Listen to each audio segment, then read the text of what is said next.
Okay, grade nines. We are going to do a lesson today that's just going to veer off a little bit from the note package that you received. And that's because I think it's worth spending a bit of time giving you a bit more of an introduction before we get into the examples. So what we're going to do, this is going to be our little timeline for the next few days. Today I just want you to follow along on a piece of loose leaf with what I do, or you can follow along on page number 5, where it just gives you those two little graphs that you can write on.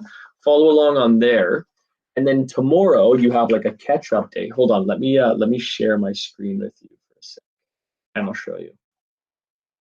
Do I have this even open? I do. There we go. Okay, so today we're going to do this right here. So we're gonna work on here, and you can follow along on this paper, or you can follow along on loose leaf with me. Okay. And then tomorrow, what I want you to do is there's 3 examples. So there's this example here, number 1. There's example number 2, and there's example number 3. I want you to try to get 1 or 2 of those done. Try to get 2 of them done, maybe. Okay. That's going to be your assigned textbook work for this lesson. Now they're going to be kind of tricky, but if you have the online textbook or you have a physical copy of the textbook, they're actually just straight out of the textbook. So this is one right here. This is example 1. This is the value of renting DVDs, or the cost of renting DVDs. It'll walk you through the entire problem if you're struggling. So just go to page 167 in the textbook, and you'll be able to figure out how to do the problem. Okay? So today is going to be more of like an introduction. Okay? An introduction to what it looks like to graph linear relations. Let's write down our little title here. This is 5.2, and this is graphing linear relations.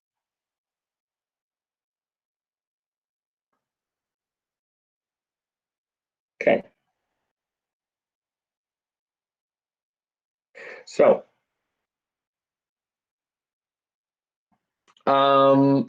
let's do our own example. So let's set up our own example. Again, I'm getting this example from the textbook. So if you are wanting to follow along in the textbook, you can do that. That's just where I'm getting this stuff from. Let's pick a color. Red, green, blue, purple, and yellow. Okay, so let's start off by coming up with an example. So let's start example number 1.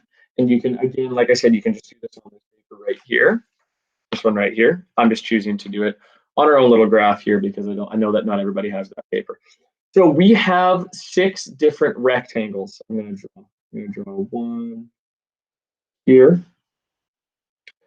and then 2, and then 3, and 4. Did I say 6? I meant to say 4. 4, and this one is 1, 2, 3, 4, 5 wide. There we go.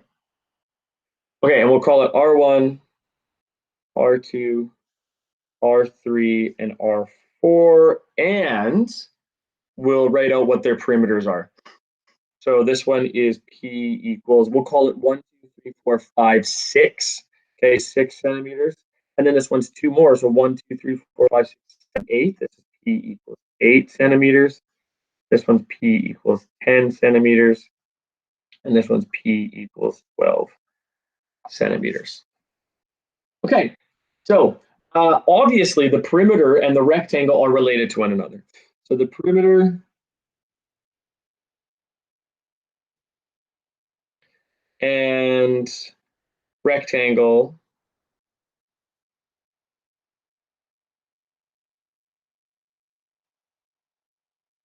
number, let's call it rectangle number, are related.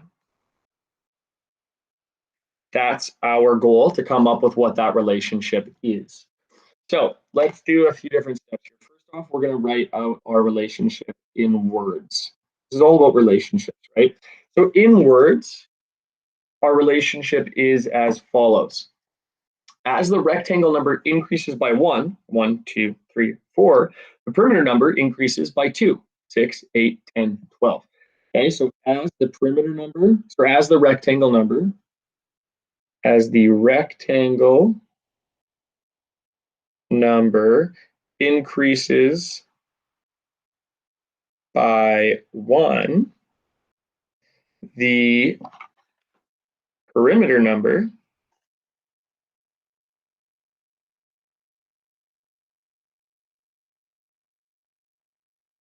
increases by 2. Oh, I should have wrote my number sign there again, but that's okay. Increases by 2 centimeters. Okay, so that's it in wording, and that's really important to do because it gives us a really nice, kind of visualization of what's actually going on, right, of their relationship. Now, our next one is to do it in a table.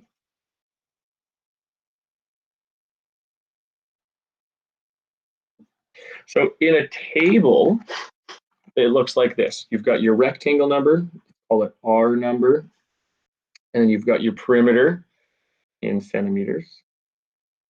And the table will look like this. And on the one side, we'll have the rectangle number goes 1, 2, 3, 4, right? And then the perimeter number goes 6, 8, 10, and 12. So what's happening here is that every time my rectangle number is increasing by 1, my perimeter number is increasing by 2, right? So there's our relationship right there. Now, in an equation, this is the part that I got a lot of students asking about, and it's the part that's actually definitely the hardest to get used to. In an equation, the first thing I would look at here is the fact that every time R gets bigger, P gets bigger by 2. So if there was actually no difference, there was no like 1 to 6, 2 to 8, 3 to 10, 4 to 12, then this would actually just look like 2R equals P, right? Because as R was 1, P would be 2. As R was 2, P would be 4, right? As R was 3, P would be 6. That right there, that relationship, that like represents one getting bigger by 1 and the other getting bigger by 2. But the other thing that I want you to notice here is that it's not just bigger by 2, it's also got a little bit more added to it. So if I take this 2 and this 1 and multiply them, I get 2. 2 plus what gives me 6? 4, right? So if I take this 2 and I multiply it by the R, that gives me 4. 4 plus what gives me 8? 4. 2 times 3 gives me 6. 6 plus what gives me 10? 4. 2 times 4 gives me 8. 8 plus what gives me 12? 4, right? So our relationship here is 2R plus 4. Every time it adds 4. So 2R plus 4 equals P. Okay, that is our relationship in an equation. Now we've learned how to do that. We learned how to do that in the last lesson. Now here's our new one, is in a graph. That's not how you spell graph. There we go. So inside of a graph, what does it look like? So I'm going to just take a couple seconds here to draw my own graph out.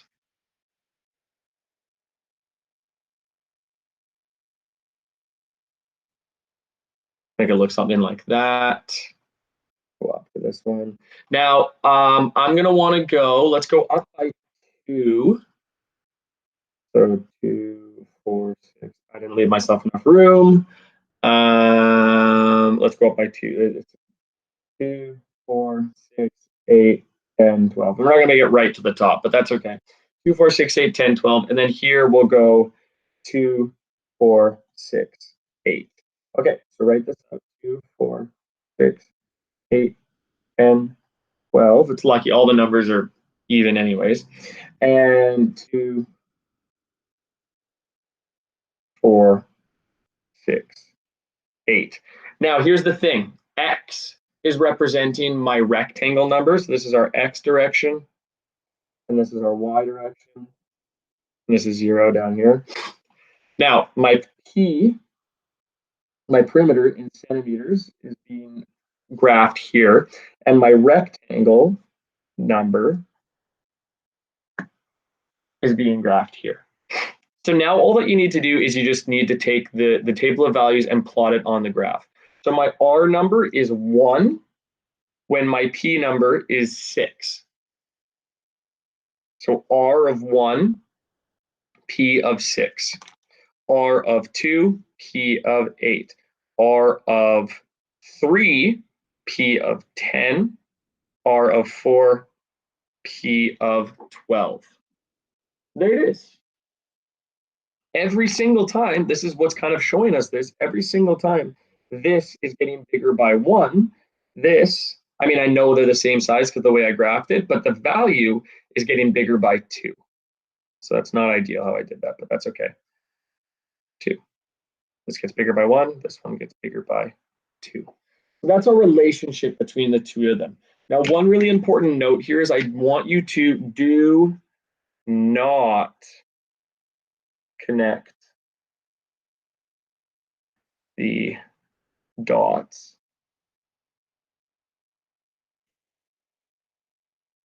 And because the reason why we don't connect the dots for this example is because the points are what we call discrete. And what that means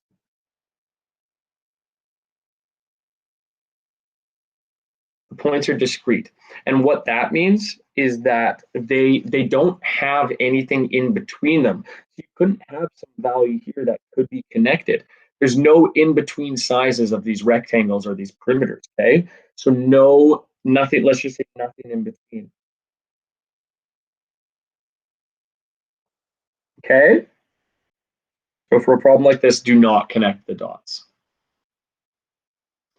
So a couple things to note here. How did I decide which one was going to be my X value and which one was going to be my Y value? Well, it depends on which one is independent and which one is dependent. So in this case, P and R were our two values. R was our independent value, and that means that we do it on the X axis. It was independent.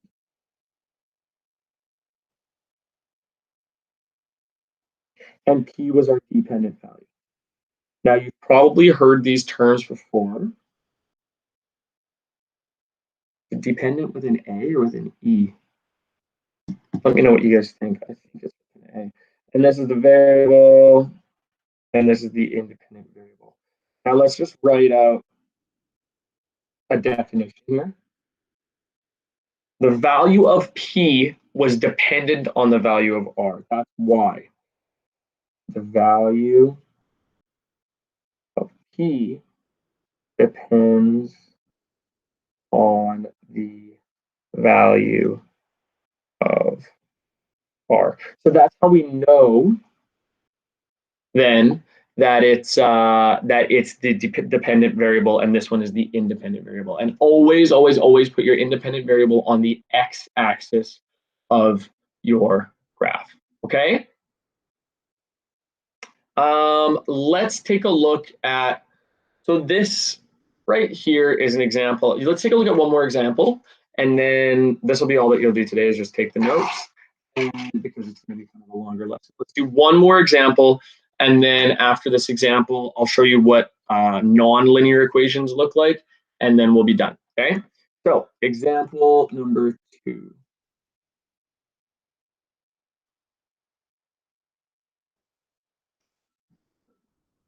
Example number 2.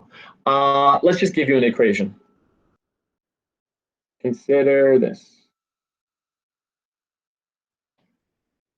Y equals 3x plus 5. No, and you know what? I wrote that down wrong. 3x minus 5. Yeah. 3x minus 5. So consider y equals 3x minus 5. X, I always said, we'll write it down right here, x independent, y dependent, right? So that's good to know. It's a good start. Now let's write out a small table of values. I'll give you a table of values as well. This would normally be given to you in the question. I'll just put it out right now. So table, because then we can figure out exactly how to graph this. So our table will be, we've got our X and we've got our Y. And we've got our table of values like that. And let's go 0, 1, 2, 3, 4. And let's consider what happens to Y when I plug those values in. So if I plug in X equals 0, I will get 3 minus 5. And 3 is going to be times 0, so it'll be 0 minus 5. So I will have a value of negative 5. Now let's plug in a 1. 3 times 1 is 3 minus 5, negative 2. 3 times 2 is 6 minus 5 is 1. 3 times 3 is 9 minus 5 is 4. And 3 times 4 is 12 minus 5 is 7. So you can plug those all into the equation to figure out what is happening. And in this case, we're jumping up by 1 every time. And what's happening on my right-hand side? You tell me what's happening on my right-hand side. Jumping up by 3. And we see that. We can already see that. See, we're starting to get more comfortable with these already. You just see them more often. But look, as soon as you see that 3x, you know that this is going to be jumping by 3. Okay, but then it's obviously not a one-to-one relationship. There's a minus 5. There's a relation going on here. Sorry, blanking on the word. Translation, right? Or it moves down on the y-axis. Anyways, okay, let's draw our graph. So our graph in the y section is going to have to go from -6 all the way up to 8. And from the 0, it's going to, or sorry, on the x, it's going to have to go from 0 to 4. So here's what our graph is going to look like. I want to know what my range in my y is. It's from -5 to 7. And my x, it's 0 to 4. When I'm drawing my graph, I'm going to have to go into the negative y's. Something like that.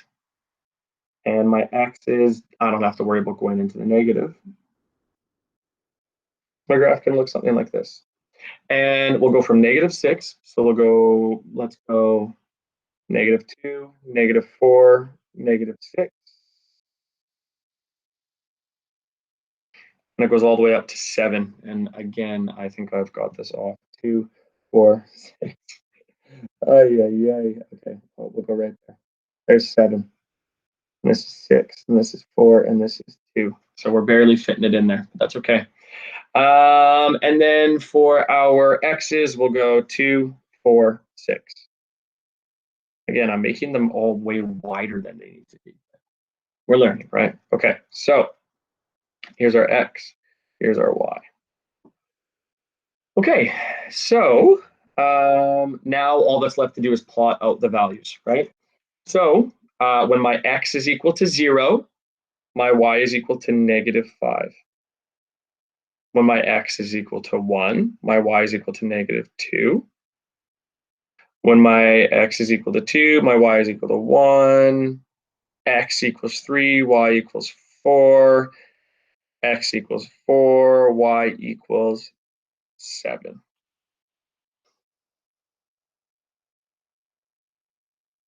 Okay, so what we're having here basically, again, same idea, is that every time the x is increasing by 1, the y is increasing by 3. Let's assume that this is not a discrete, this does not have points that are discrete, so points can fall in between. And if that's the case, really nice, then we can connect our dots. And it could go even smaller. So there you go. I know I have so much paper and I've got them overlapping right there. That's my bad, but there you go.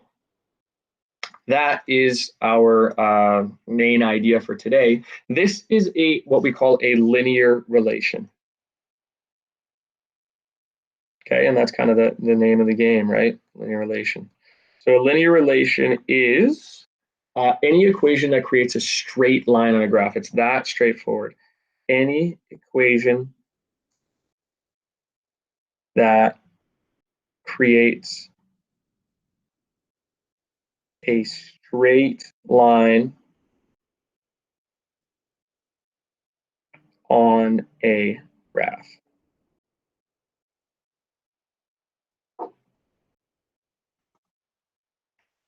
So I'm just going to show you some very rough examples of some examples that aren't linear, okay? Here are some non-linear relations.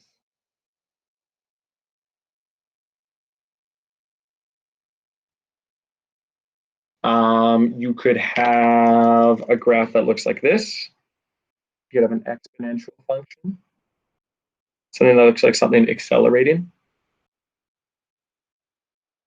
You could have something that looks like sinusoidal, like a sine wave. Looks something like this. Okay, that is non-linear. Or you could have something that's just a whole bunch of random connected scattered points. Maybe something like this, this, that. These are all examples of non-linear relations, okay? These are non-linear graphs. Okay, that's where I'm gonna end it for today. I want you to, tomorrow, I'll post on the Google Classroom, I want you to try those extra examples that are on, what page did I say? 167 in your textbook, okay? And if you want, the questions are, if you want to try it without looking at the textbook to start, the questions are in the notebooklet already. So example 1, example 2, and example 3. All right? So that is it for me today. Have a great rest of your day, and we will talk to you tomorrow.